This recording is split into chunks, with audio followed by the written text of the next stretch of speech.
I'm going to try something different. I'm going to try to eliminate the xy term by multiplying the top equation by 2 and the bottom equation by 3. Relatively simple. And again, if it gets worse, I'll have to back out of it and do something different. So what do you get? 8x. Let's see, what do you get there? Plus 2y. And then you can get minus 6xy. And then you're going to get minus 12. The bottom equation, you get 3x minus 15y. And then you're going to put 6xy. And then you're going to get 30. I'm going to add these two equations together. And what do you get? You would get 11x minus 13y equals 18. All right? And so why would you have done that? And I think the main reason to do that is so now I can solve for either x or y. All right? So what I want to do is, you know what I want to do? I want to look at the key and see what they're doing.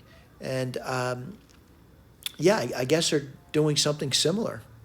And they did. They did something similar. All right? And I want to point out what I mean by that. I thought I was going to do something different. I didn't look at the key, by the way, but now I'm looking at the key. I actually thought I was doing something, going to do something different. But I see this, and I see this. So I'm not really doing anything different. And then what I do, I solve for x. Relatively simple, by the way. It's going to be 18 plus 13y over 11. Relatively simple. And then the problem comes is which equation you're going to choose to plug that x in, and that's entirely up to you. But I thought this one looked the easiest one, and I really agree with that too. I think it looks like the easiest one to plug in. But again, your mileage may vary. You may say, I'm going to do the other one. Your choice, your call. All right. So I used that, and then also I plugged it in. All right. So what would you get? Well, what's x? It's this thing over here. Right? Minus 5y. And then it's going to be 2 times the x. Well, that's the x times the y equal 10. All right, let me get my eraser out. And I'm kind of moving along. And I'm on this line now. And someone says, what are you going to do with that? And to be honest with you, there's a lot of things you could do. But the first thing I would like to do is just get rid of the fraction. And what I would do is I'd multiply both sides of this equation by 11. And let me go through that with you. And what would you get? You would get 18 plus 13y minus 55y plus, well, it's going to be more difficult now. And I guess I should write it down. All right, so you get 2 18y plus 13y squared. We'll take care of that later. And on the other side, what do you get? 110. Right. I have to do a few things now. And I'm going to kind of look at it, and I do see 18. I see 13y. I see minus 55y.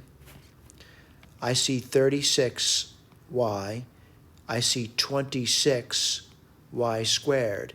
And I see 110. Right. I'm going to pull all the y's together, and I'm going to put it in order. All right. So what do I see? 26y squared. That's done. Let's get our y's together. And I'm looking at it, and I'm going to do 13 and 36, which would be 49. And subtract away 55, that would be minus 6. And then what I'm going to do is take 110 from both sides, and that would give me minus 92. All right. Well, I'm gonna reduce that by dividing both sides by 2. So you get 13y squared minus 3y minus 46 equals 0. And my hope is that this factors nicely. And what's nice about 13y squared is if it is going to factor, using my fingers, it's 13y and y. The 46, it really provides much more difficulty for me. But I think I'm seeing it. I think I'm seeing a 23, and I'm seeing a 2. And then I got to figure out the signs, but I'm seeing that gives me the 46, and then I see 26 and 23. They definitely differ by 3. So I'm going to say minus and plus, but I'm still going to check it. Do I get 13y squared? And by the way, checking means, am I getting this? Yes, I see 13y squared. Minus 26 plus 23 is minus 3y. Minus 46 equals 0. Things are looking good. Y equals 2. And the other one is y equals, well, that's going to be minus 23 thirteenths. All right, so what am I going to do now? I got to go back, and I got to get this relationship over here. And what's that going to be? What x is. And what's x going to be equal to? Well, let me do the 2 first, because it's much easier for me. What's it going to be? 18 plus 26. Let me write this down for you. Over 11. Well, I got to do that, don't I? What do you get over here? X equals, well, 18 and 26, 36, 44. What's x? X is 4. So I have an ordered pair solution now. The ordered pair solution is 4, 2. Let me do the other one.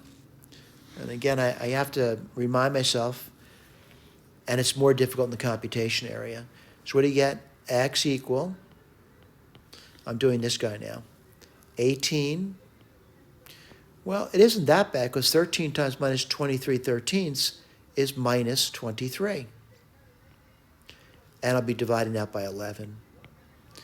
Let's see what you get there. You get x equals, that's going to be minus 5 11ths. So I have another ordered pair, and that's going to be minus 5 11ths, comma, minus 23 thirteenths. Now, I want to point on exams, if your teachers give you a lot of problems, you won't have a chance to check it, but at least you got to the end. I'm not saying there's not an error, but I'm just saying you got to the end of the problem. Go on to the next one. Then come back later on and check them. If I were checking anything, though, I think I'd check this one first. Why? It's so easy. Where do you check? Over here. And I want to encourage that, all right? Now, when you're studying, what I would be checking, though, is I would be checking the answer key. What did the answer key provide? Let's see if it provided. 4, 2. Right there, I got 1. The other thing I got is this one over here. I got them both, all right? So the next thing I want to do is look at the graph, and the graph is down for a reason for you to look at it. This says it's graph 91. Well, I'm looking at graph 91. So I see 2 points of intersection, right there and right there. And what are those points going to be? Well, one I clearly see as being 4, 2. All right, let me write that down for you. This is, I'm going to say, clearly looks like 4, 2. What's the other point of intersection over here? There's no way I could read it from the graph, by the way, but it's minus 5 11ths, which is, it's approximately halfway between 0 and minus 1. And then, well, let's see, minus 23 thirteenths. So, like minus 1 and 7, 10 thirteenths. Yeah, it's certainly closer to minus 2 than it is to minus 1, right? Not bad, all right? Nice to have a picture to illustrate the points being made. Thank you.